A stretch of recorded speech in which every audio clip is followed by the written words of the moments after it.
आजकाल किती लवकर दिवस जात आहेत ना, कळतसुद्धा नाही की कसा दिवस निघून जातोय. बघता बघता आता 2026वं वर्ष येते एका महिन्यानंतर. हे तर वर्ष असं निघून गेलं. वाटतंय आत्ताच वर्षाला सुरुवात झाली होती.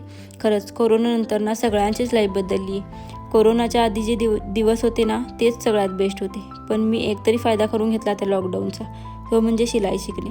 ब्लाऊज, ड्रेसेस असं सगळं शिवते, पण आजकाल इतका कंटाळा यायला लागला आहे ना मशीनवर बसायचा. साधे शिलाई सुटलेले कपडेसुद्धा शिवत नाही मी. आता हेच बघा ना, आता हे दिवाण्याचे जे लोड असतात ना, त्याच्या कवरची शिलाई सुटली होती. 4-5 दिवस बिना कवरचे तसेच पडून होते. आज मुहूर्त लागला त्याला.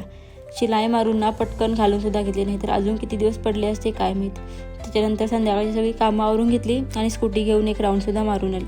आणि या पसाऱ्याचं काय करायचं, कितीसुद्धा आवरून घेतलं ना तरी आणि आहे तेच आहे. असं आवरलं की आणि आहे तसाच होतो. असो, ते सगळं आवरून घेतलं आणि स्वयंपाकसुद्धा आवरला. आता उद्या मार्गशीर्ष महिन्यातला पहिला गुरुवार, त्यासाठी ना साबूसुद्धा भिजत घालायचे होते, तर ते घालून घेतले. जेवण वगैरे आवरलं आणि 1 ग्लास गरमागरम दूध घेतलं.